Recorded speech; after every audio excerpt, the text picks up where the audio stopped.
ಸಮಸ್ಯೆ ಆಗಿದೆ, ಬೆಲ್ಲವನ್ನು ಬಿಚ್ಚಿಡ್ತೀನಿ ಅಂದರೆ ಅವರ ಪದಪ್ರಯೋಗನೂ ಕೂಡ ನೋಡಿದ್ದೇನೆ. ಅದ್ರ ಬಗ್ಗೆ ಚರ್ಚೆ ಮಾಡೋದಕ್ಕೆ ಹೋಗಿಲ್ಲ. ಸಾಮಾನ್ಯ ಅಧಿಕಾರ ಬಂದಾಗ ಈ ರೀತಿ ಆಗ್ತದೆ ಅಂತ ಅನಿಸುತ್ತೆ ಕಾಂಗ್ರೆಸ್ನವ್ರಿಗೆ.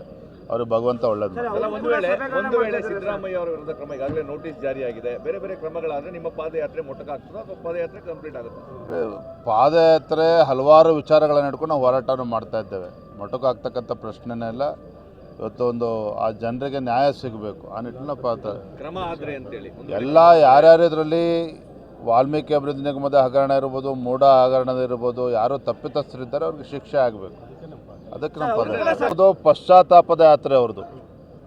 ಕಾಂಗ್ರೆಸ್ ಅವರು ಏನು ಯಾತ್ರೆ ಹೊರಟಿದ್ದಾರೆ, ಸಭೆಗಳು ಮಾಡ್ತಿದ್ದಾರೆ, ಅದು ಪಶ್ಚಾತ್ತಾಪದ ಯಾತ್ರೆ. ಅದು ನಮ್ಮ ಏನು ಭ್ರಷ್ಟಾಚಾರಯುತ ಆಡಳಿತನ ಕೊಡ್ತೇವೆ ಅಂತೇಳಿ ಭರವಸೆ ಕೊಟ್ಟಿದ್ದರು. ನಿಮ್ಮ ಭರವಸೆಯನ್ನು ಈಡೇರಿಸೋದಕ್ಕೆ ಸಾಧ್ಯ ಆಗಿಲ್ಲ ಅನ್ನುವ ಒಂದು ಪಶ್ಚಾತ್ತಾಪದ ಕಾರ್ಯಕ್ರಮನ ಕಾಂಗ್ರೆಸ್ ಮಾಡ್ತೀವಿ. ಒಳ್ಳೆಯದಾಗಲಿ, ಅವ್ರಿಗೆ ಯಶಸ್ಸು ಸಿಗಲಿ ಅಂತೇಳಿ ನಾನು ಕೂಡ ಪ್ರಾರ್ಥನೆ ಮಾಡ್ತೇನೆ. ನಮ್ಮ ಹೋರಾಟ ಇರ್ತಕ್ಕಂಥದ್ದೇ ಭ್ರಷ್ಟಾಚಾರದ ವಿರುದ್ಧ, ಕಾಂಗ್ರೆಸ್ ಸರ್ಕಾರದ ವಿರುದ್ಧ.